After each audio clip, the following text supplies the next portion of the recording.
तेजस्विनावधीतमस्तु मा विद्विषावहै।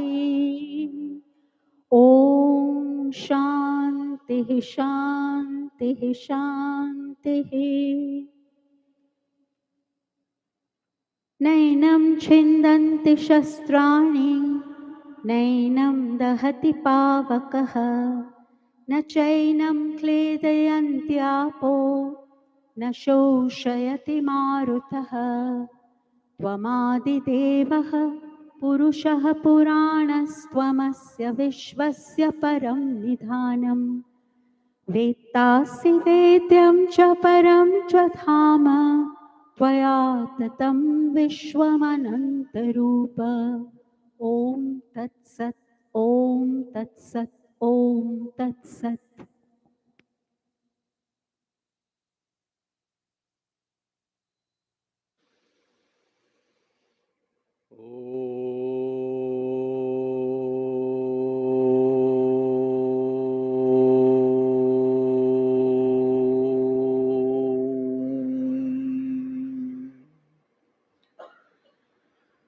श्री परमात्मने नमः।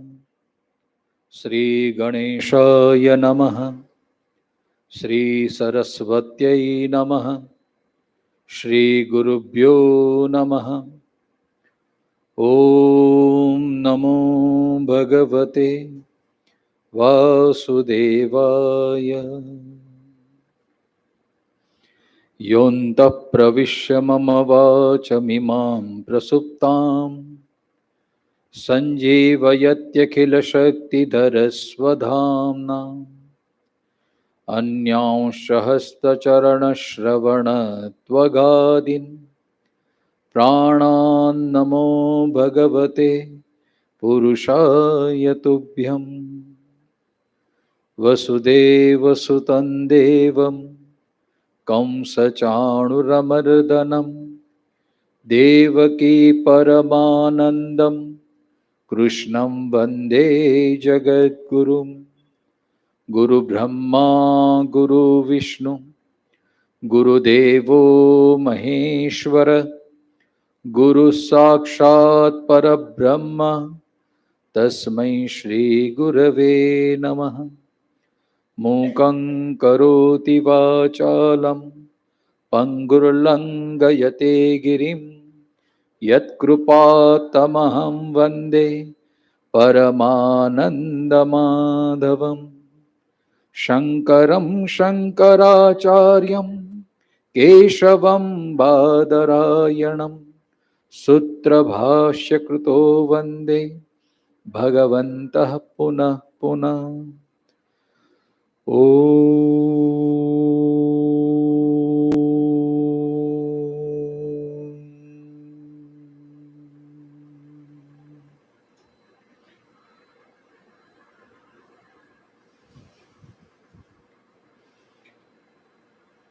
पहले हम श्लोक का पारायण करेंगे, साथ में ही पारायण करेंगे, फिर उसका हम करें।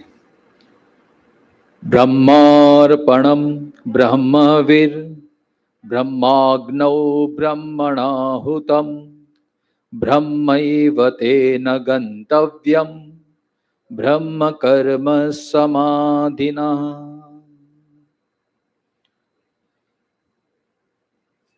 श्रीमद् भगवद गीता के चौथा अध्याय के 24वें श्लोक में यज्ञ की परिभाषा में हमें ये ज्ञात कराते हैं कि हम जो ब्रह्मार्पणम ब्रह्म हविर ब्रह्म को अर्पण करते हैं। ब्रह्म हवि ही, हवि माने अर्पण माने जिस साधन से हम आहुति देते हैं, जिसको श्रुक श्रुव बोलते हैं, वो भी ब्रह्म है। हवि माने घी है, तिल है, समिधा है, उसको भी ब्रह्म का रूप दिया है। जो हुतम आहुति देने वाले हैं वो भी ब्रह्म है। जिसमें आहुति डाली जा रही है वो भी ब्रह्म है, अग्नि। तो ये सब ब्रह्म है। और तेन गंतव्यम ब्रह्म कर्म समाधिनः, और जो आहुति देने वाले यजमान भी ब्रह्म है, ब्राह्मण भी ब्रह्म है, ब्राह्मण के मुख से बोलने वाले मंत्र भी ब्रह्म स्वरूप हैं, और इस तरह से जो आहुति डाली जाती है वो ब्रह्म कर्म समाधिनः। ब्रह्म कर्म समाधिना माने उसके सारे कर्म वहां पे समाप्त हो जाते हैं, क्योंकि आहुति देने वाला कोई अहम नहीं, वो ब्रह्म ही है। आइए उनको थोड़ा समझने का प्रयत्न करें। यहां पे यज्ञ की परिभाषा की है। कल हमने देखे 23वें श्लोक में, जैसे ज्ञानावस्थित चेतसा, ज्ञानी की दृष्टि में सब ब्रह्म है, सर्वम खलविदम ब्रह्म। इस श्लोक से हमें ये थोड़ा स्पष्टता और लगती है। वैसे देखा जाए तो सारी सृष्टि में यज्ञ चल रहा है, सारी सृष्टि में जब से सृष्टि का प्रारंभ हुआ तब से लेके अब तक ये यज्ञ चल ही रहा है। और जैसी सृष्टि में वैसे ही यथा पिंडे यथा ब्रह्मांड, जैसे बोलता है ना, हमारे शरीर में भी यज्ञ चल रहा है। जैसे जो हमारी इंद्रियां हैं, वो इंद्रियां भी एक यज्ञ का ही स्वरूप है। जैसे आंख हैं, वो आंख रूपी यज्ञ में हम दृश्य रूपी आहुति देते रहते हैं। जैसे कान है, कान इंद्रिय, ये यज्ञ है, ये अग्नि है, कान रूपी इंद्रिय में हम शब्द रूपी आहुति देते रहते हैं। ऐसा देखा जाए तो यहां पे भी अभी ये यज्ञ चल रहा है। मैं बोल रहा हूं, मैं बोलने से मैं आहुति दे रहा हूं, आप कान द्वारा वो आहुति स्वीकार कर रहे हैं, इसलिए इसको भी यज्ञ कहा जाता है। लेकिन देखो, जो कोई भी सत्कर्म होता है उसके पीछे यज्ञ लगता है। ज्ञान यज्ञ, जप यज्ञ, तप यज्ञ, स्वाध्याय यज्ञ, ज्ञान यज्ञ। क्यों यज्ञवाद? क्योंकि हम कुछ आहुति दे रहे हैं।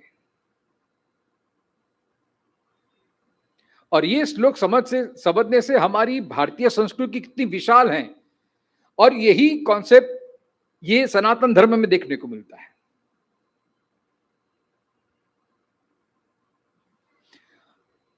सबसे पहले ये मैं ब्रह्म कैसे हो सकता हूं, मैं ब्रह्म हूं, इसका ठोस सबूत क्या है? देखो, हम अपने को विचार करें पहले। हमारी उत्पत्ति कैसे हुई? वीर्य से। वीर्य कैसे बना? खून से। खून किससे बना? अन्न से। अन्न किससे बना? जमीन से। जमीन वनस्पति से, औषधि से। मतलब जमीन का उत्पत्ति कैसे हुई? जल से। जल की उत्पत्ति कैसे हुई? अग्नि से। जैसा सूर्य, उसकी किरण से भाप बनती है, फिर उसके बादल बनते हैं, फिर उसकी वर्षा होती है। अग्नि की उत्पत्ति कैसे हुई? वायु से। वायु की उत्पत्ति कैसे हुई? आकाश से। और आकाश की उत्पत्ति परब्रह्म से। तो देखो, हमारी सूत्रता हुई कि नहीं? तो परब्रह्म का ही ये सब स्वरूप है। मुख्य कारण ये ब्रह्म है, ये सब उसका उपादान है, उसका दृश्यमान जगत है। जैसे मिट्टी और घड़ा, कुंभार घड़ा बनता है, लेकिन उपादान कारण तो मिट्टी है ना। तो यही बस ये दृष्टि है ज्ञानी की। इसलिए तैत्तरीय उपनिषद कहते हैं ना कि तस्मात् एतस्मादात् अन्नहं मनः आकाश, एतादात् मनः आकाश संभूत, आकाशाद् वायु, वायो अग्नि, अग्ने आपः, अदिभ्यः पृथिवी, पृथिव्याम् ओषधयः, ओषधिभ्यो अन्नम्, अन्नात् अन्नात् तत्पुरुषः। ये तैत्तरीय उपनिषद का है।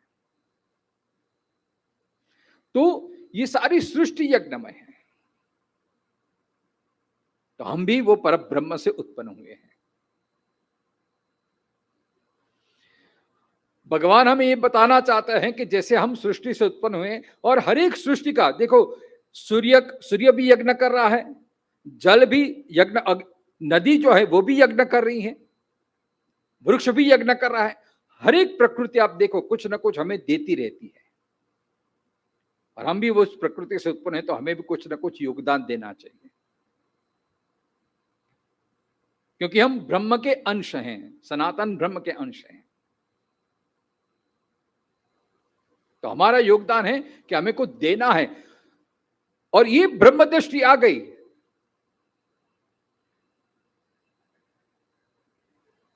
ये ब्रह्म दृष्टि को आत्मसात करना पड़ेगा। ये ब्रह्म दृष्टि आने से फिर भोग दृष्टि नहीं जाती है। देखो, ये अपने भागवत में सुना होगा हिरण्यकशिपु और प्रहलाद का। हिरण्यकशिपु बोलता है, बोल तेरा भगवान कहां है? प्रहलाद को, कहां है तेरा विष्णु? प्रहलाद जी क्या कहते हैं? जले विष्णु, स्थले विष्णु, विष्णु पर्वत मस्तके, ज्वाला माले कुले विष्णु, सर्वम विष्णुर्मयम जगत। पिताजी, मेरा विष्णु तो अत्र सर्वत्र व्याप्त है। वैसे सुखदेव जी की आप कथा सुनेंगे। सुखदेव जी का जैसे जन्म हुए, दौड़े जंगल की ओर। कुछ तालाब में कुछ स्त्रियां स्नान कर रही थी, सुखदेव जी वहां से गुजर चुके, लेकिन स्त्रियों ने ऐसे ही जैसी थी, जैसी अवस्था में वैसे ही स्नान उन्होंने चालू रखा। कुछ क्षण बाद जब व्यास जी पीछे पीछे दौड़े, और व्यास जी को देख के सारे स्त्रियों ने अपना वस्त्र परिधान कर लिया। व्यास जी को आश्चर्य है कि मेरा 16 साल का लड़का, जुआन लड़का आपके सामने से गुजरा और आपको लज्जा संकोच नहीं हुई, और मैं तो बूढ़ा आदमी, और मुझको देख के आप संकोच हो गई, अपने कपड़े पहन लिए। तब स्त्रियों ने कहा कि आपकी दृष्टि में तो इतना तो भेद है कि हम स्त्री हैं, आप पुरुष हैं, लिंग भेद आपकी दृष्टि में है, लेकिन आपका लड़का जो है सुखदेव जी, उसको तो ये भी पता नहीं कि इसको स्त्री कहते हैं, इसको पुरुष कहते हैं, क्योंकि उनकी दृष्टि ही ब्रह्ममयी थी। वृक्षों को आत्मसात कर सकते हैं, वृक्षों के उन्होंने जवाब दिया है। यौन्त प्रविश अरे यम प्रव्रजंतम अनुपेतम अपेत कृत्यम। तो सुखदेव जी की दृष्टि है, तो हमारी दृष्टि नहीं आ सकती, हमारी दृष्टि भी आ सकती है। थोड़ा चिंतन करेंगे, थोड़ा आप उसके लिए उपन्यास करेंगे। इसलिए वो मुंडक ना, जैसे हम पहले कल देखा था, न प्रवचन न लभ्य, वैसे ये न बलहीन न लभ्य, ये बलहीन को ये आत्मसात नहीं हो सकता है। जिसमें श्रद्धा का बल नहीं है, नीति का बल नहीं है, ज्ञान का बल नहीं है।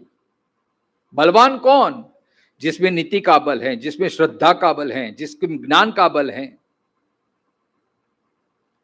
वही बलवान है, वही ये समझ पाता है हम ईश्वर की संतान है। गीता में बार बार आता है, ममैवांशो जीवलोके जीवभूत सनातन। जैसे ये श्लोक हम अक्सर भोजन के समय बोलते हैं, कई लोग सन्यासी महात्मा लोग, स्वाध्याय परिवार वाले भोजन सब पहले करते हैं, तो ब्रह्मार्पणम ब्रह्म वीर ब्रह्म, ये मंत्र का हम उच्चारण करते हैं। इसमें भी ये भाव है कि जो मैं भोजन कर रहा हूं, वो भोजन क्या है? अन्नम ब्रह्मेति व्यजानाति, अन्न वो भी ब्रह्म है। जो मैं भोजन कर रहा हूं मैं भी ब्रह्म हूं। जी, आज से मैं भोजन कर रहा हूं, अयम में हस्तो भगवान, उपनिषद का सूत्र है। अच्छा, जिस पेट में जा रहा है उसमें भी वैश्वानर है, अहम वैश्वानरो भूत्वा प्राणिनाम देहमाश्रितः, तो सब ब्रह्म ही है। तो मैं भोजन नहीं करूं, मैं ब्रह्म को धारण कर रहा हूं, ये भाव आ गया तो देखो कितनी पवित्रता आ जाती है। तो यहां पे भी हम ब्रह्म हैं, और जो भी हम साधन करते हैं, जो भी हम इंद्रिय निर्वाह करते हैं, वो भी सब ब्रह्म रूप ही है। और ऐसे उपासना कांड में भी, कर्म कांड में भी आता है, जब बड़े बड़े यज्ञ होते हैं ना, तो मंडप बनाया जाता है, तो उसकी भी शुद्धि हो जाती है, उसमें भी देवताओं का वास होता है, मंडप पूजा होती है।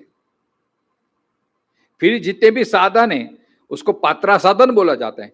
भगवान के लिए जो उपयोगी पात्र हैं उसको भी पहले शुद्ध किया जाता है, उसमें भी देवता का भाव माना जाता है। अब वैष्णव संप्रदाय में आपने देखा होगा, भगवान के उपयोग में जो भी आते हैं उसके सामने जारी तो हम जारी जी बोलते हैं, बंटा जी, उनकी सेवा करने वाले को मुखिया जी बोलते हैं, सम्मानवाचक।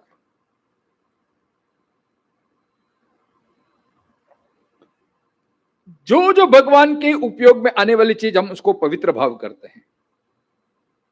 इसी तरह से ये संसार में भी हम ब्रह्म हैं और हमें भी आहुति देनी है। कौन सी आहुति देनी है? हमारी इंद्रिय द्वारा, हमारे एक एक इंद्रिय द्वारा हमें आहुति प्रदान करनी है। अब इससे देखो तुम्हें, इससे कितनी दिव्यता भी आ जाती है। जब ब्रह्म दृष्टि होती है और सर्वम विष्णुमयम जगत ऐसा भाव आ जाता है तो फिर कोई विकार भी नहीं बनता। अब सोचिए जरा, जिसकी ब्रह्म दृष्टि है, कोई बगीचे में जाता है और सुंदर मजा का गुलाब का फूल देखता है तो उसे परमात्मा दिखता है। अरे यार, परमात्मा ने कैसा सुंदर फूल सजाया है, कितना सुंदर उसमें रंग भरा है, कितना सुंदर उसमें सुवास भरी है। उससे और की परमात्मा की और भक्ति बढ़ती है। और कोई भोगी आएगा तो अरे वाह कितना सुंदर फूल है, उसको तोड़ देगा, मरोड़ लेगा, अपने माथे पे डाल देगा या कोट में डाल देगा। अब देखो, उपभोग तो दोनों ने किया। ऐसा नहीं कि आप ब्रह्म दृष्टि आ गई तो आपको उपभोग नहीं, आपने भी गुलाब का उसका सुगंध, उसकी रंग, उसका आपने स्वाद लिया और उपभोगी भी स्वाद लेता है, लेकिन दोनों में कितना फर्क हो जाता है। रामकृष्ण परमहंस की बात आपने सुनी होगी, शायद मैंने भी कहीं पढ़ी थी या सुनी थी कि काली के महाउपासक थे रामकृष्ण परमहंस जी। एक बार कोई स्त्री उनमें इतनी आसक्त हो गई,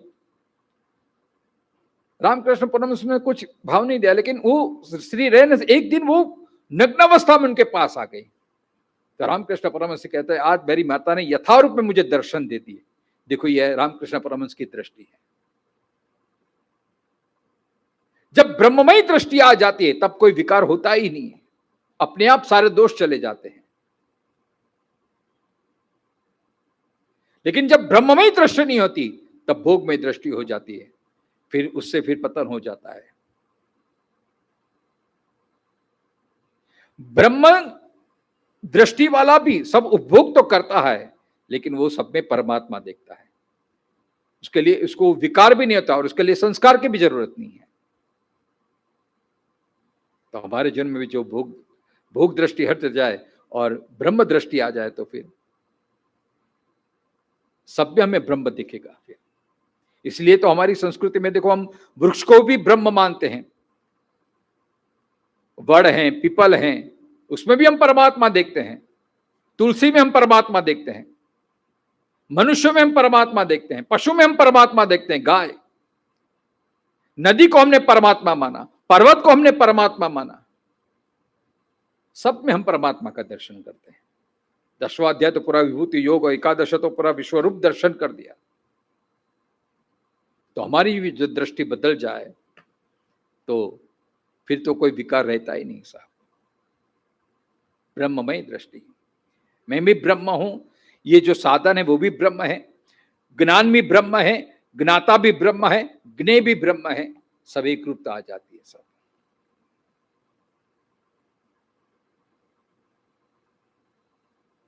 तो इसमें सब विकार भी अपने आप चले जाते हैं। फिर आप देखो, जैसे पुरुषोक्त में भी आता है ना कि ब्राह्मणोस्य मुखमासित बाहु राजन्यकृतः ऊरु तद्वैश्य पदभ्याम शूद्रो अजायतः।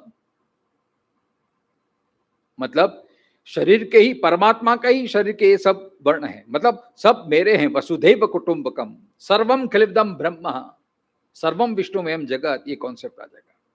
जब तक ये कॉन्सेप्ट नहीं आएगा तब तब सब विकार रहते हैं, सब भेद रहता है, सब माया रहता है, सब प्रकृति रहते हैं।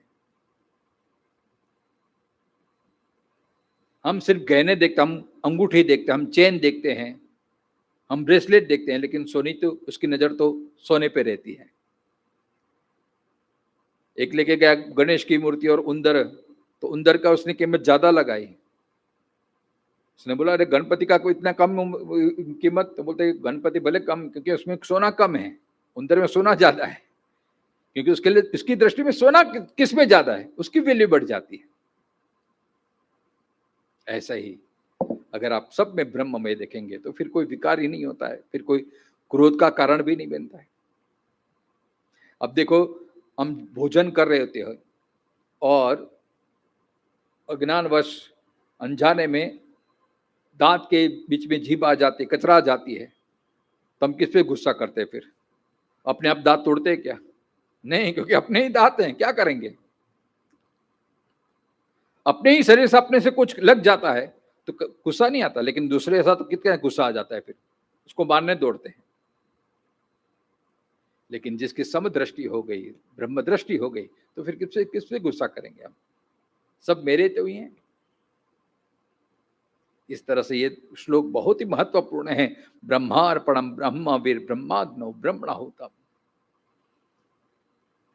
तो ये मेरी इंद्रियां हैं, वो भोग के लिए नहीं है, योग के लिए है। अगर ये भाव आ गया तो देखो फिर इंद्रियों से विकार चला जाता है। जिस परमात्मा से मैं प्रकट हुआ हूं, जो प्रकृति का प्रकट हो, तो जिससे मैं पैदा हुआ, जिससे मुझे पोषण मिलता है, उससे मुझे कुछ देना चाहिए। और यज्ञ में हमेशा है, देखो परस्पर भाव है ना। हम पूजा में भी करते हैं तो हम फूल चढ़ाते हैं, हम फल चढ़ाते हैं, लेकिन हमारा योगदान क्या? परमात्मा ने फूल उगाए हैं, परमात्मा ने फल बनाए, हम तोड़ के उसको देते हैं। हम बोलेंगे हमने तो पैसा दिया, लेकिन पैसा दे के हम लाए सब कुछ, लेकिन पैसा भी आपने कमाया किससे? ग्राहक से। तो परस्पर ये भाव होता है। हम दूसरों की सहायता से हमारा पोषण होता है, इसलिए ग्राहक में भी भगवान को देखना है। अगर ग्राहक, आप दुकान खोल के बैठे हैं, आपने व्यापार शुरू कर दिया, लेकिन कोई ग्राहक ही नहीं आएगा तो क्या करेंगे आप? और ग्राहक है लेकिन कोई दुकान ही नहीं है, उसको साड़ी कपड़े की दुकान अपने खोल के रखी, ग्राहक नहीं आएगा तो आप क्या करेंगे फिर? तो ग्राहक है, ग्राहक आया, उसने आपसे माल खरीदा, उसके लिए आपके पास पैसे आए, तो ग्राहक को भी भगवान का रूप दिया जाए। और अगर ग्राहक को कपड़े चाहिए लेकिन गांव में दुकान ही नहीं है तो क्या करेगा वो? तो ये परस्पर भाव है।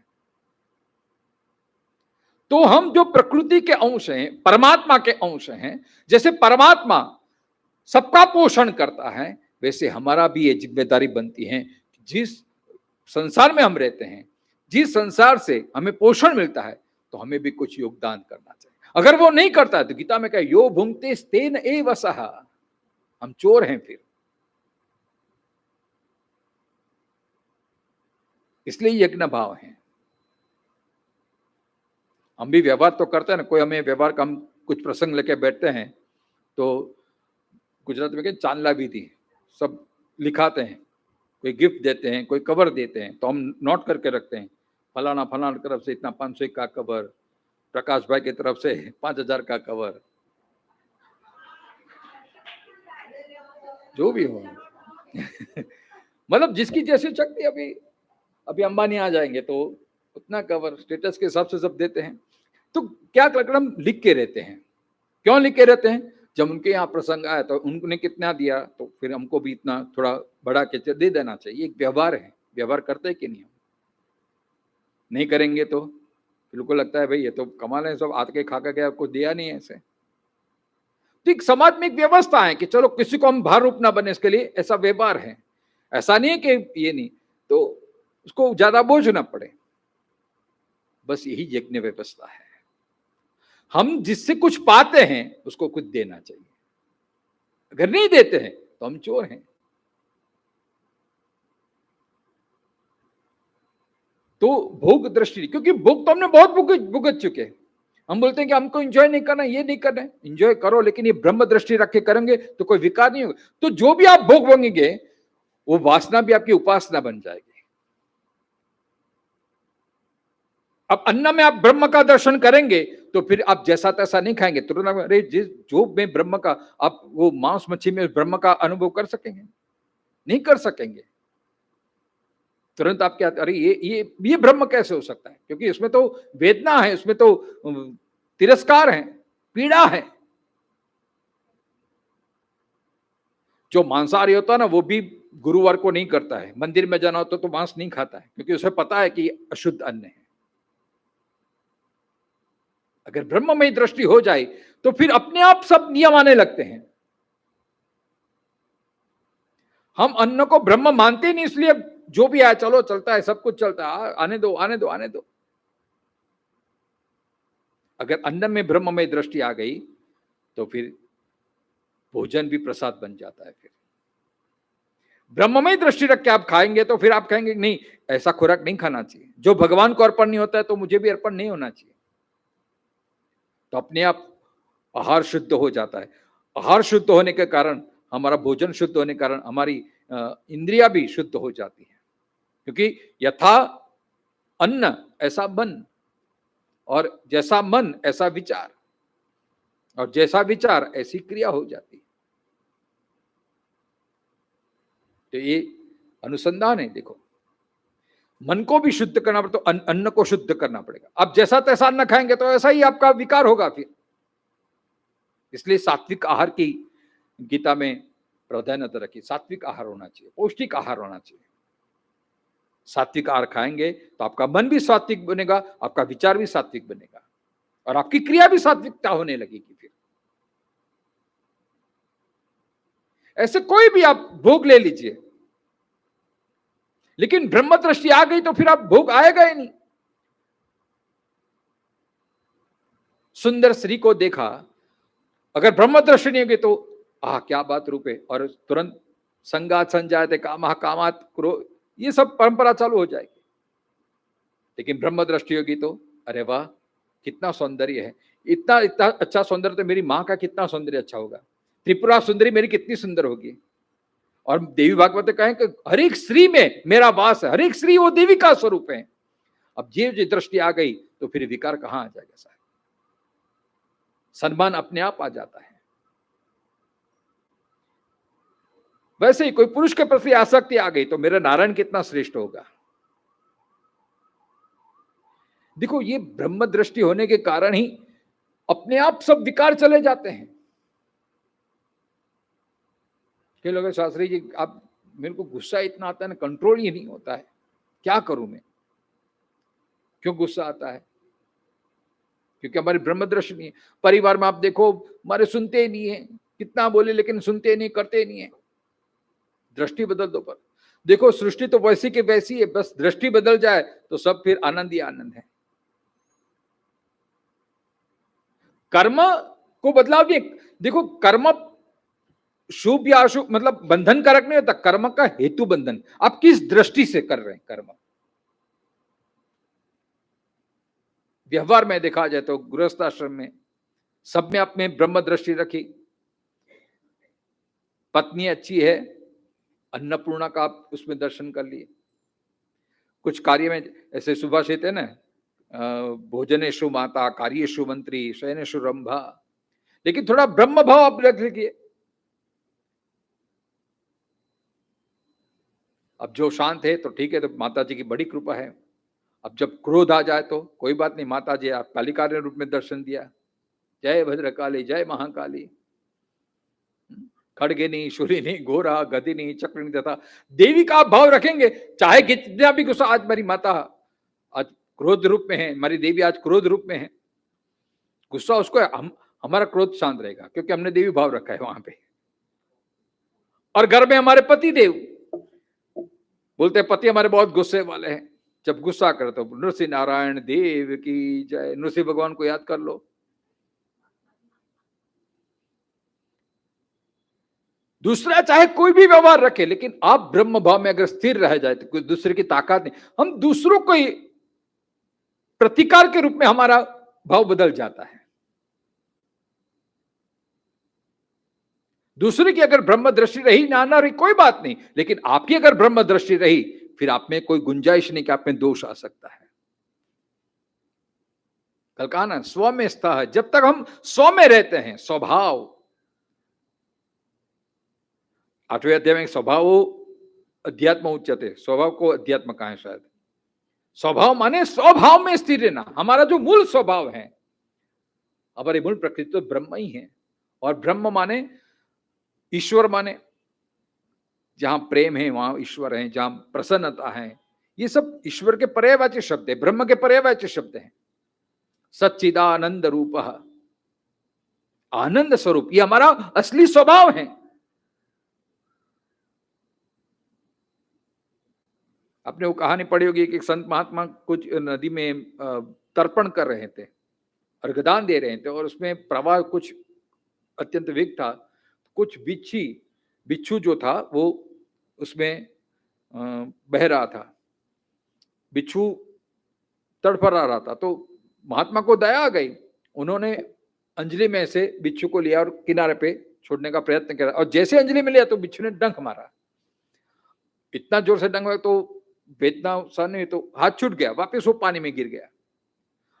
वापस महात्मा जी ने वो जैसे वापस तड़पने लगा तो महात्मा जी ने वापस उसको उठाया और किनारे रखने वापस उसने डंक मारा। ऐसा 3-4 बार हुआ। किनारे पे खड़ा एक आदमी देख रहा तो बोला, बाप जी आप इसको बचाने का व्यर्थ प्रयत्न करें, वो बिच्छू है, आपको डंक मारेगा ही, क्यों खामखा आप मेहनत करते हो। तो उस महात्मा ने कहा कि बिच्छू का स्वभाव है डंक मारना और मेरा स्वभाव है उसको बचाना। वो उसका स्वभाव प्रकट करता, मैं मेरा स्वभाव क्यों छोड़ू। देखो ये ब्रह्म भाव है। जब ब्रह्म भाव आ जाएगा तब हमारे में कोई विकार आता ही आ ही नहीं सकता है। स्वामी रामदास का आपने प्रसंग सुना होगा। एक रामदास, जैसे आज एकादशी है, रामदास जी का नित्य नियम था, हर एकादशी को वो गंडकी नदी में स्नान करने जाते थे और स्नान करके फिर अपना नित्य क्रिया करते थे। अब जहां संत होते हैं तो कोई ना कोई द्वेषी तो होता ही है। एक आदमी था, उसको बड़ा उनके प्रति दुर्भाव था। ये रामदास जी अपने, क्योंकि उसकी कीर्ति बहुत थी, प्रशंसा लोग बहुत करते थे, तो उसमें कुछ जलन हो गई। अरे ऐसे संत तो बहुत देखे, एक संत बंद को कुछ नाम की चीज होती है, सब में विकार होते हैं। अब देखो सबको बता तो मैं, संत भी क्रोध कर सकते हैं इसे। तो उन्होंने उकसाने के लिए, जब संत आए हैं रामदास जी स्नान करके, तो वो राह देख के बैठा था और जैसे आए नजीक तो उन पे थूका वो। रामदास जी ने कुछ प्रत्युत्तर, वापिस चले गए, गंडकी नदी में स्नान किया, वापिस आए, वापिस वो थूका, ऐसे 100 बार थूका। बाद में वो आदमी थक गया, वो चरणों में गिर गया, क्या आपको बिल्कुल गुस्सा नहीं आया? मैंने आपको उकसाने के लिए किया था, लेकिन आपको बिल्कुल गुस्सा नहीं आया, तो आप मुझे क्षमा कर दीजिए। तो रामदास जी के जा रहे, तो क्षमा मांगने की जरूरत ही नहीं, तेरे कारण आज मुझे 100 बार नदी में स्नान करने का सौभाग्य मिला। वैसे तो मैं एक ही बार करता था, लेकिन आज एकादशी, योगिनी एकादशी है, और आज मुझे देखो तेरे कारण मुझे कितना ज्यादा सौभाग्य मिला स्नान करना। ये ब्रह्म दृष्टि है। जब हमारे में ब्रह्म दृष्टि आ जाती है, फिर कोई विकार आता नहीं है, छोड़ना नहीं पड़ता है।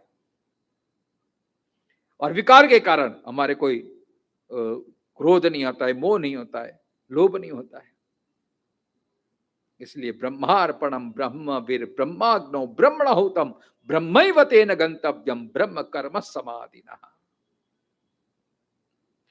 श्री शंकराचार्य जी ने कहा कि ये ब्रह्म भाव आने से फिर वो ब्रह्म भी नहीं रहता। जैसे छिप में मोती का भ्रम होता है, लेकिन एक बार ब्रह्म दृष्टि आ गई, फिर वो भ्रम हमेशा के लिए चला जाता है। एक बार आपने देख लिया, अज्ञानता में पहले चांदी का भ्रम होता है, जब तक अज्ञानता रहती है तब। लेकिन आपने नजदीक जाके देख लिया कि ये चांदी नहीं, ये तो छिप है, फिर आप चाहे दूर रहो, फिर चाहे वो ऐसा ही चमकता रहता है, लेकिन एक बार आपको ज्ञान हो गया, फिर दोबारा आपको भ्रम नहीं होता है। फिर वैसे ही एक बार आपने ब्रह्म दृष्टि आ गई,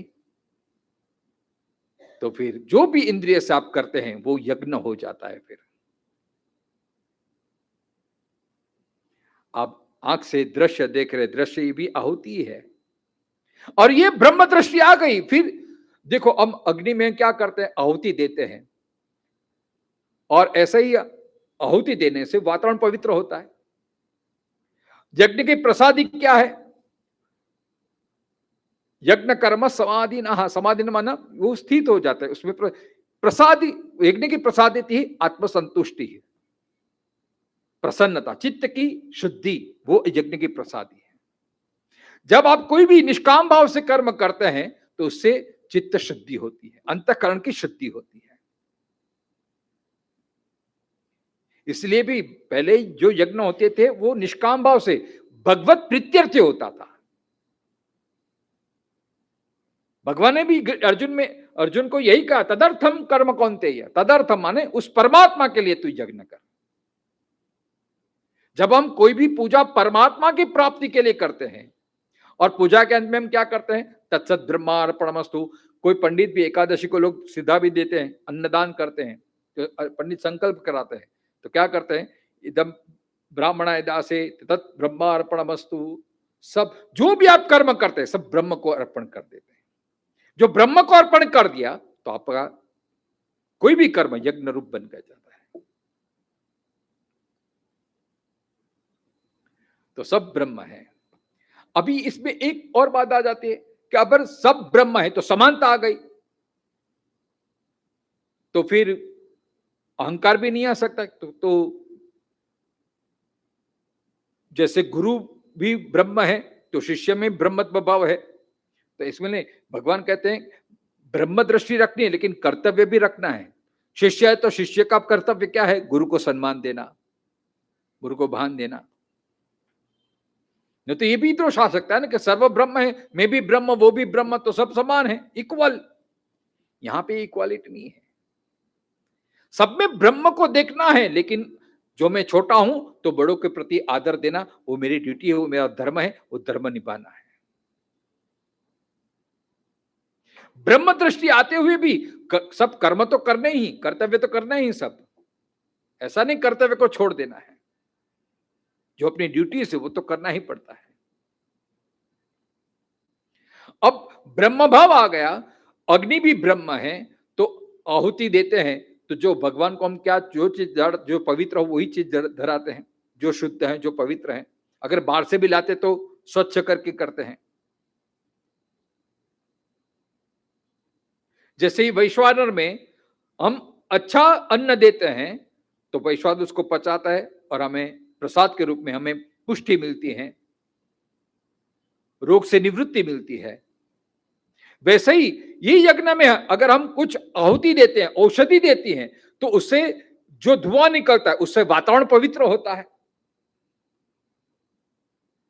आजकल तो साइंटिस्ट भी ये बोलते हैं कि अगर अच्छी इस तरह से आहुति देते हैं उससे पवित्र बनता है, उससे ही पर्जन्य बनता है, इसलिए पर्जन्य याग हम करते हैं। आप कोई सुगंधी पदार्थ डालते हैं तो अग्नि सारे आसपास में वातावरण में वो इसका प्रसार कर देती है। देखो अग्नि भी रखती नहीं है, आप जो भी आहुति डाले अग्नि उसका स्वीकार करती है। अगर आप अग्नि में कचरा डालेंगे तो अग्नि वैसा ही साफ आपको देगी, फिर वो वातावरण प्रदूषित हो जाएगा, फिर अब दुर्गंध के रूप में वो आपको वापस मिलेगा। आप जो अर्पण करेंगे वही आपको रिवर्स आता है। अग्नि में आप अच्छी आहुति डालेंगे, श्रद्धा से डालेंगे तो आपका चित्त शुद्ध होगा, वातावरण भी पवित्र बनेगा, तो आसपास में भी उसका असर होगा। इसी तरह से हमारी एक एक इंद्रिया में हम कुछ कुछ डालते हैं। शब्द वो भी ब्रह्म है, तो शब्द रूपी ब्रह्म अगर हम कान में डालते हैं तो ये आहुति हो गई। तो कान हमारी इंद्रिय जो यज्ञ है, तो उसका मतलब शब्द, तो कौन से शब्द उसमें जाने चाहिए, कौन से नहीं जाने चाहिए। जैसे हमारे घर में भगवान रहते तो भगवान की उपासना करते तो अच्छा ही चढ़ाते हैं ना, फिर सड़ा हुआ फल, बासी खुराक ऐसा अर्पण करते हैं? नहीं करते हैं। वैसे ये अन्न, ये शरीर भी ब्रह्म है, ये इंद्रियां भी ब्रह्म है, क्योंकि ब्रह्म का ही, प्रकृति का ही अंश है। और यज्ञ में त्याग भावना है, आहुति देना है, मतलब ऐसी कुछ आहुति दें जैसे हम ब्रह्म की और नजदीक जाए। जो जो परमात्मा को हम देते हैं, ये परमात्मा तेरे लिए, मेरे लिए कुछ नहीं। इंद्राय स्वाहा इदम इंद्राय न मम, इसमें मेरा कुछ नहीं है। अगर भोग दृष्टि आ गई तो फिर वापस पशु, क्योंकि भोग तो हमने बहुत भोग चुके। अब यही अवसर है, मनुष्य जीवन ही मात्र अवसर है मनुष्य जीवन में आप यज्ञ कर सकते हैं और यज्ञ के द्वारा आप ब्रह्म को प्राप्त कर सकते हैं, अगर ब्रह्म दृष्टि आई। ब्रह्म दृष्टि आई तो कोई विकार नहीं होता है, सब अपने लगते हैं। वसुधैव कुटुंबकम,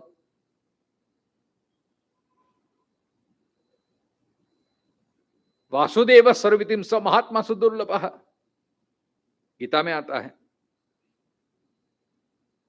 सब में ब्रह्म आप देखते हैं। तो अब मनुष्य जीवन मिला है तो मुझे जो संसार से मुझे कुछ मिल रहा है उसको मुझे वापस देना है, उसको मुझे देना है, बस त्याग भावना है, उसी को ही मोक्ष कहते हैं। जो भी मेरे पास है, आप शब्द रूपी आहुति दे सकते हैं, इसलिए नित्य स्वाध्याय, ये वाणी, ये जिह्वा रूपी, इसमें आप कौन सी आप आहुति डाल रहे हैं। तो देखो, ये जब विवेक आ जाता है, इसको ही विवेक बोलते हैं। अगर मैं ब्रह्म स्वरूप हूं तो मुझे, और ये मेरी इंद्रियां ब्रह्म हैं, तो ये इंद्रिय रूप ब्रह्म में, कान रूपी अग्नि में मुझे अच्छे शब्द ही डालने हैं, किसी की निंदा नहीं सुननी चाहिए मुझे। तो ये कान रूपी अग्नि दूषित हो जाता है, फिर अपवित्र हो जाता है। जैसे जिह्वा रूपी अग्नि है, और जिह्वा से दो काम होते हैं, एक तो वाणी भी निकलती है और रस ग्रहण भी करते हैं। तो अच्छा रस ग्रहण करे, मतलब अच्छा अन्न ग्रहण करे। और वाणी जो है, तो परमात्मा ने मुझे जो ये जिह्वा रूपी अग्नि दिया है, वाणी रूपी अग्नि, तो अच्छे शब्द को इस्तेमाल करें हम,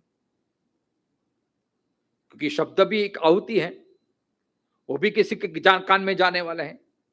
तो कम से कम ऐसे शब्दों का प्रयोग करें जैसे उसके कान रूपी अग्नि में जाएगा तो उसका पवित्र का भाव हो, मतलब उसे सुकून मिले। इसलिए 17वें अध्याय में तप आया है। तप 3 प्रकार के तप की जो व्याख्या की, उसमें वाणी का तप कहा है। वाणी का तप माने क्या? अनुद्वेग करम वाक्यम सत्यम प्रियहितम चेयत स्वाध्यायाभ्यसनम चैव वांग्मय तप उच्यते। ये वाणी का तप है। क्यों तप कहा गया? वैसे तो हम कुछ भी बोलते हैं, लेकिन यहां तप, वाणी को भी तप कहा है। क्यों वाणी को तप कहा है? क्योंकि शब्द है वो ब्रह्म है। शब्दम ब्रह्मेति व्यजानात। जैसे अन्न भी ब्रह्म है, वैसे शब्द भी ब्रह्म है। तो शब्द अगर ब्रह्म है तो शब्द एक एक ब्रह्म है, तो शब्दों का सही इस्तेमाल करना चाहिए। किसी को उद्वेग हो ऐसी वाणी का इस्तेमाल नहीं करना। अगर वो करते हैं तो ये ब्रह्म भाव नहीं है हमारा।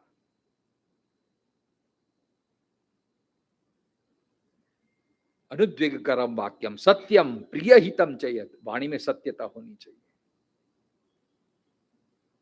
क्योंकि परमात्मा वो ही सत्य है। लेकिन मैं सच बोलती हूँ इसलिए सबको कड़वी लगती हूँ, सच बोलते हैं उसको कड़वा लगता है। ये सत्यम ब्रूयात प्रियम ब्रूयात। सत्य बोलो लेकिन प्रिय भाषा में बोलो। ये वाणी का तप है, क्योंकि वाणी भी शब्द है, ये ब्रह्म है। तो आपकी एक एक क्रिया ये आपकी उपासना बन जाती है। फिर आप चाहे भोग में रहो, योग में रहो, ये आपकी उपासना है। भोग दृष्टि आएगी तो वासना का परिणाम बन जाती है, और ब्रह्म दृष्टि आ जाते तो वही भोग आपके लिए उपासना बन जाता है। यहां तक कि श्री सहवास में भी देखो, उसमें भी पहले पूजा होती है, संस्कार होता है। अगर आपने 16 संस्कार देखे होंगे तो गर्भाधान संस्कार, उसमें भी हमने ब्रह्म भाव देखा है। जो प्रजत पतन, जो जीव आए, आदर्श आए, सात्विक जीव आए, तो इसके लिए गर्भाधान के पहले भी वो संस्कार किया जाता है, वहां पे भी पूजा है।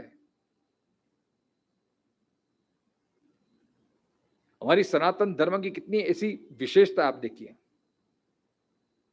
ब्रह्म दृष्टि दे रही थी, इसलिए मैंने बोला ना, इसी को ही बोलते हैं ज्ञानावस्थित चेतसा। सब में परमात्मा को देखना, सब में प्रभु का दर्शन करना। नामदेव जी एक बार खाने के लिए बैठे तो वो कोई कुत्ता आया और लेके भागा रोटी। नामदेव उसके पीछे बढ़ रहे, नारायण ठहर जा, घी लगाना बाकी है। अब लोग बोलते कितना पागल हो गया है कुत्ते को लेकिन नामदेव की इतनी दृष्टि परिपक्व, इसको कुत्ता नहीं, इसको नारायण देखते हैं। ये प्रेमपुरी में आते ना स्वामी अनुभवानंद जी आप मिले कभी अनुभवानंद जी, एक बड़ी विशेषता इनके, देखो किसी को जब भी मिलते हैं ना, नारायण कैसे हो नारायण, वो सबको नारायण से ही उद्बोधन करते हैं मैं जितनी बार मिला हूं पैर छूता हूं, स्वामी जी नमस्ते, अरे नारायण कैसे हो नारायण। देखो ये कितनी, हर एक संत की कुछ ना कुछ विशेषता रहती है। अब नारायण बोल दिया तो कोई विकार आता ही नहीं, चाहे छोटा हो या बड़ा हो, सब में नारायण कैसे हो नारायण नारायण। वो प्रवचन में भी देखो संतो, ये उसका उद्बोधन मैंने बहुत बार, मैं उसका बहुत फैन हूँ, अच्छा फैन हूँ, मैं बहुत मानता हूँ, मुझे बहुत अच्छा लगता है वो इतने सरल, इतने निर्दोष। वो प्रवचन करते तो पहले उन कुछ अपना मोबाइल चालू कर देते हैं, मैं भूल गया वो प्रार्थना, बहुत अच्छी है प्रार्थना what ever you do, what ever be 100% when ever you, ऐसे कुछ बहुत अच्छी प्रार्थना है। ये संत की विशेषता है, कहने का भारत के सब में नारायण देखना, नारायण है नारायण।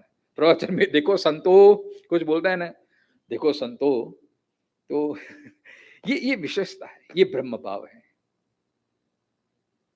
जब ब्रह्म भाव आ जाता है तो फिर कोई विकार नहीं रहता है, फिर न वासना रहती है, न मोह रहता है।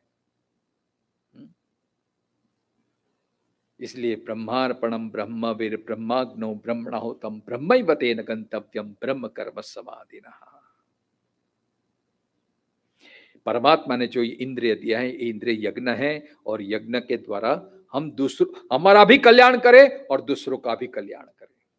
और यही ब्रह्म भाव जागृत रखते हुए सब व्यवहार करेंगे तो हम परमात्मा की ओर चलेंगे। सर्वम खलविदम ब्रह्म, और इसी से ही श्रीमद शंकराचार्य का अद्वैत सिद्धांत सिद्ध होता है कि सब में ब्रह्म है, सब ब्रह्म है। अद्वैत सिद्धांत सर्वम खलविदम ब्रह्म, शंकराचार्य का ये सूत्र है, इस श्लोक से प्रतिपादन होता है, सब में ब्रह्म है। फिर आपको मंदिर में भी जाने की जरूरत नहीं है, जहां है वहां पे आप प्रभु को, ब्रह्म को प्रकट कर सकते हैं। आप किसी वृक्ष के नीचे बैठे हैं तो ऐसा भाव करेगा मैं ब्रह्म के ही नीचे बैठा हूं, ब्रह्म के शरण में बैठा हूं।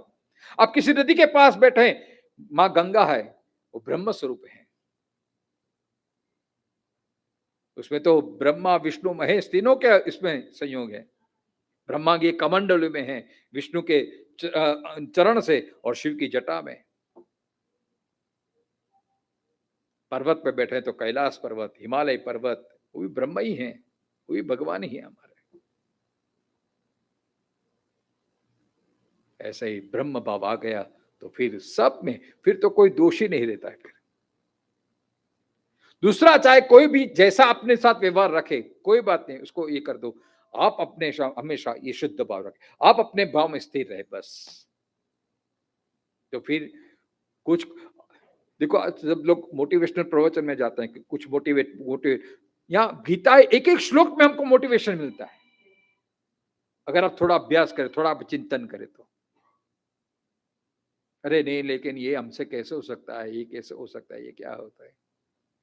जब तक हम स्वभाव में स्थिर रहते हैं, इसलिए नित्य स्वाध्याय, इसलिए नित्य प्रेमपुरी में आना चाहिए, श्रवण करना चाहिए। एक बार समझ लिया तो अब बस हमने समझ लिया सब ब्रह्ममय है, संसार में जाएंगे तो वापस इतना, अभी तो चल रहा है ना तूफान, ऐसा तूफान आएगा कि वापस सब चल जाएंगे, फिर वो दृष्टि रहती नहीं है,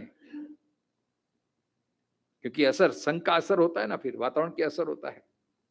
प्रेमपुरी में आते तो हाँ हम तो ब्रह्म स्वरूप हैं, ये ब्रह्म माला भी है, देखो कितनी अच्छी मैंने कल पढ़ी, इसमें भी यही है, ये देखो, अहम ब्रह्म मम ब्रह्म महद ब्रह्मा महत तथा इदम ब्रह्मानिदम ब्रह्म सर्वम ब्रह्मास्मि सर्वतः। इसमें भी यही बात है, मैं ब्रह्म हूं, ब्रह्म मेरा है, मैं ही ब्रह्म हूं, महत जो कुछ स्थूल है वह ब्रह्म है, और अमहत जो कुछ सूक्ष्म है वह भी ब्रह्म है। इदम यह वर्तमान में प्रत्यक्ष दिखाई देने वाले कार्यरूप जगत ब्रह्म है, और अनिदम कारण से विद्यमान परोक्ष भी ब्रह्म ही है। इस प्रकार सब कुछ ब्रह्म है और मैं भी सब तरह से ब्रह्म हूं। अगर ब्रह्म दृष्टि है तो फिर कोई विकार नहीं हो सकता। और ब्रह्म हट गया तो फिर प्रकृति आ जाएगी, फिर प्रकृति और पुरुष, फिर प्रकृति आ गई तो वो तो अपना काम करेगी। फिर पानी का स्वभाव है शीतलता, शांत, लेकिन अग्नि का संग करने से वो उष्ण हो जाता है। वो उष्ण तब तक रहता है जब तक अग्नि का संग है, लेकिन जैसे ही अग्नि से आप अलग कर दो तो पानी अपने आप मूल स्वभाव में आ जाती है। पानी को ठंडा नहीं कर पड़ता, जैसे जैसे अपने आप वो शांत होने लगता है। वैसे ही अब हमारा जो स्वभाव है, हम परमात्मा के अंश हैं, तो परमात्मा के जो गुण हैं वही हमारे भी गुण हैं। हमें भी शांति प्रिय है कि नहीं? ऐसा कोई भी व्यक्ति नहीं कि हमको शांति नहीं चाहिए, हमको अशांति अच्छी लगती है। सबको शांति चाहिए, सबको प्रेम चाहिए, सबको आनंद चाहिए।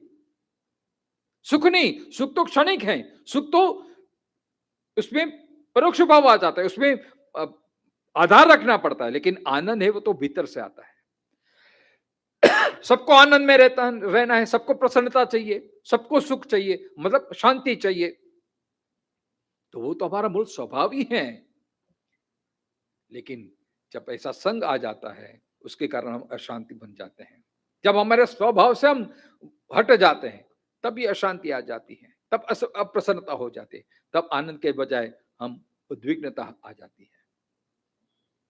इसलिए जब तक हम अपने स्वभाव में स्थिर रहे, फिर जगत की कोई प्रकृति का कोई ताकत नहीं कि हमको हिला सके, टिका सके। इसलिए मेरे ख्याल से तो ये ब्रह्ममाला, ब्रह्मास्मि माला नित्य पढ़ना चाहिए। हाँ, प्रेमपुरी महाराज जी ने कितना अच्छा दिया है, ये बार बार नित्य इसका स्वाध्याय करना चाहिए। शंकराचार्य ने कहा चिदानंद रूप शिवोहम शिवोहम अहम निर्विकल्पो निराकार रूपो विभुर्व्याप्य सर्वत्र सर्वेन्द्रियाणाम सदा मे समत्वम न मुक्तिर्न बंध चिदानंद रूप शिवोहम शिवोहम। अगर आपकी मति, आपकी रति, आपकी गति ब्रह्म के तरफ है तो फिर कोई आपको हिला नहीं सकता। और ऐसी ब्रह्म दृष्टि रख के आप जो भी कर्म करते हैं वो सब अकर्म हो जाता है, क्योंकि इसमें मैं तो हो ही नहीं, ब्रह्म ही है। और जो जो भी कर रहा हूं ब्रह्म के लिए ही कर रहा हूं, तो ब्रह्म का ब्रह्म ही करता है, ब्रह्म ही भोगता है। इसलिए श्राद्ध में एक श्लोक आता है, हरिर दाता हरिर भोक्ता हरिर अन्नम प्रजापते हरिर विप्र शरीरस्थो भुंगते भोजयते हरि। सब हरि ही है,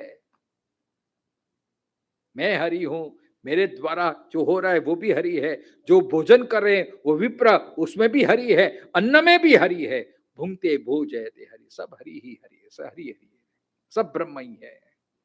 और ये भाव आ गया तो फिर कभी विकार नहीं है। इसी को कहते हैं ज्ञानावस्थित चेतसा।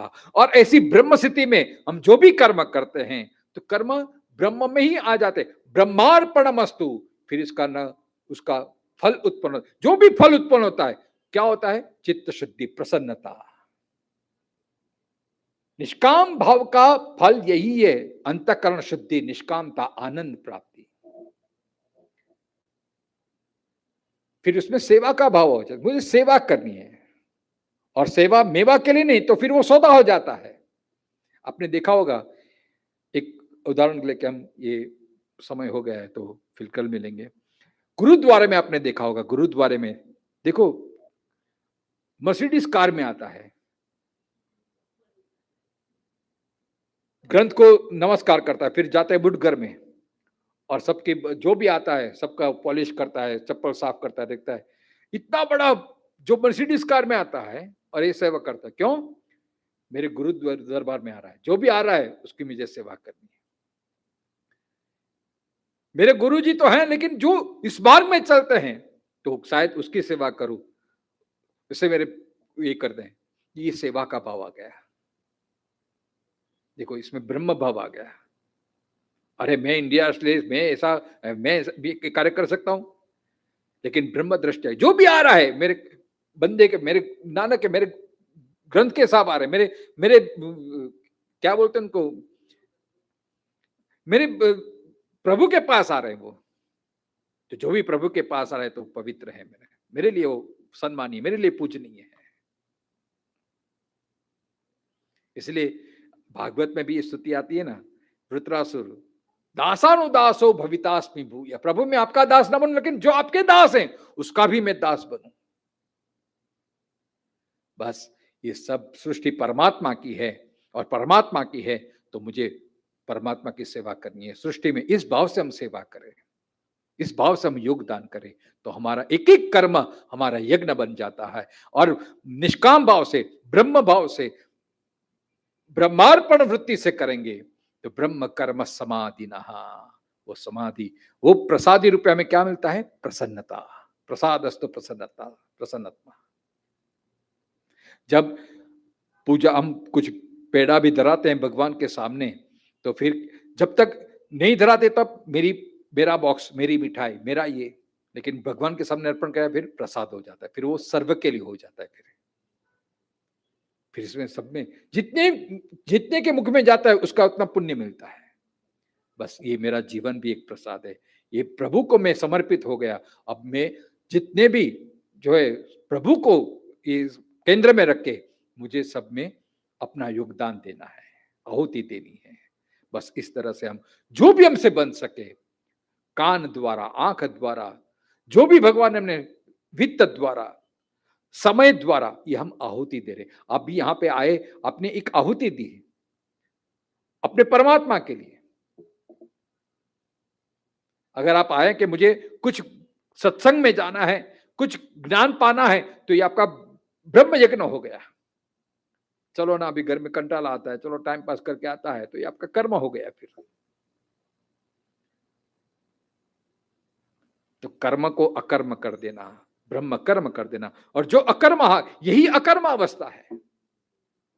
ईश्वरार्पित बुद्धि से आप जो भी करते हैं वो ब्रह्म यज्ञ है। और ये ब्रह्म जो कर्म है वो हमेशा फिर उसका न सुख होता है न दुख होता है, केवल आनंद होता है, केवल प्रसन्नता होती है।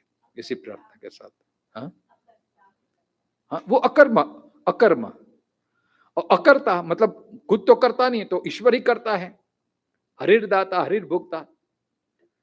तो इस प्रार्थना के साथ कल आगे की चर्चा करेंगे। ओम पूर्णमिदः पूर्णात् पूर्णमुदच्यते पूर्णस्य पूर्णमादाय पूर्णमेवावशिष्यते। शांति शांति। कार्यं बादरायणं तं पुनः पुनः